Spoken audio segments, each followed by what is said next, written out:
to say the 250th celebration. I'm more like Thomas Paine. I like just common words and common sense. So that's just more me. That's my style. And of course, kicking off this celebration with Thomas Paine and common sense.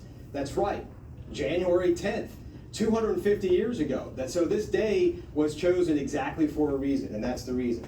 And so friends, colleagues, constituents, absolutely, Thomas Paine stands as one of the most influential figures of the American Revolution. And he established this is not through military might or our strategy or tactics that you kind of connect with George Washington, but through the power of ideas. January 10th, 1776, Thomas Paine's pamphlet, Common Sense, was published. So today, my goal is to not only explore how his words ignited a revolution and his ideas continue to echo through the halls of democracy. I want to stand here, and maybe not just I, but maybe just we will learn something that we never knew about Thomas Paine before. And that's what makes history just so amazing, is that there's always a new story to hear about or something you didn't know about previous. And that's what I love about history.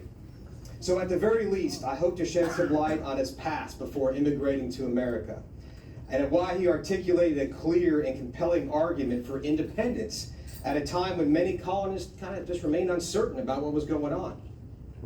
He transformed abstract notions of liberty into practical reasoning, framing independence as both a moral imperative and a logical necessity. Paine was not a soldier or a statesman, but I would say, honestly, this is my military background. I got to throw some adjectives about the military here. He was an artilleryman of the written word. He did not just create word fodder for the middle or lower class.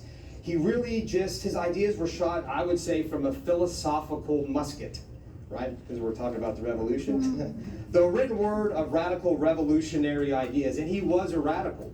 And we'll talk a little bit about that and some of his ideas that he had.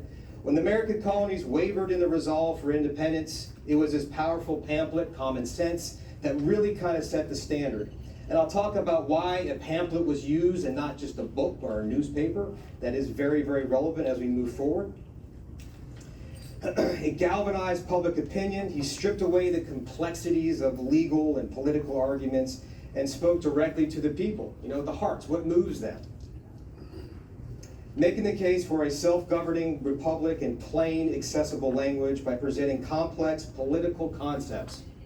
In the accessible language, he basically mobilized public opinion, gave it intellectual weight, and basically gave it a revolutionary cause that was not quite there yet. The seed has been planted, but really they needed that catalyst, and Thomas Paine really is that catalyst in many ways.